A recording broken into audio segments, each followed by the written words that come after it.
Hello friends, my name is Prajakta Sambhaji Kai. Today's topic is IB or informed consent. There is an institutional review board or IRB is a committee made of diverse people with an interest in protecting human research subject. It can include doctors, lawyers, nurse, pharmacists and members of the local community. What is the purpose of IRB reviews? The role of an IRB is to approve the initiation of the periodically review the progress of the biomedical research involving human subjects. The IRB helps to ensure that clinical research trials are ethical, that is, rights and welfare of human subjects are protected, and that the research is scientifically sound. The IRB consider whether this to those who will participate are minimized or eliminated if possible. The IRB also consider whether the investigator and the study staff have necessary training and or experience to conduct clinical trials appropriately. And second one is informed consent. What is informed consent process? There is the informed consent process is how the investigator communicates the details about clinical trials or other research study to the potential subject.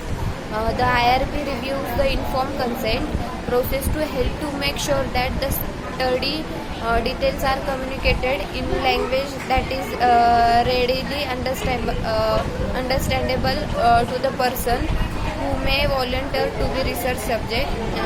The informed consent process include background information about why the study is being done, the description of the research, what will be expected of a subject, who agreed to participate, how long subject participation in the study will last, what procedures that subject will have to follow, what the experimental procedures are, what are reasonably foreseeable risk or discomfort are, what the expect benefits of the research are. If there is any expect benefit, may not be.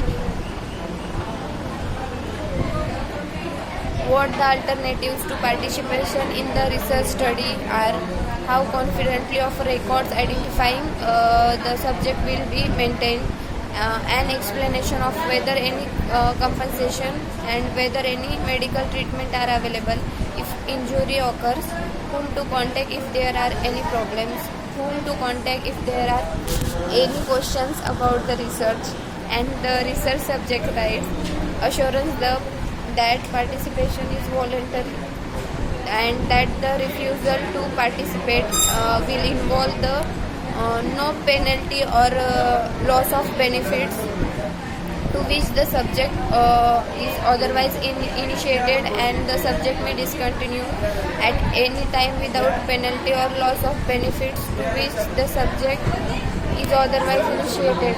There is a IRB responsible for the ongoing review of all the clinical trials. It approves any changes in research plan needs to be reviewed and approved by the IRB before the investigator can carry them out at least once each year. The IRB must review the research project again, taking into account any changes at the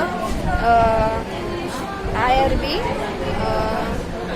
Changes have occurred, new safety information that has been reported, and the progress of the study, information about side effects that occur or any safety issues that rise is also reported to the IRB and FDA. The BRAINY IRB also conduct regular quality assurance reviews of a clinical trial site, whether clinical trials is occurring, to make sure that investigational and study staff are conducting the clinical trial appropriately. Before IRBs, there was no united way to protect the welfare of a human subject to regulate research. This means that research could conduct research study under different sets of rules, and this made it difficult to protect those involved.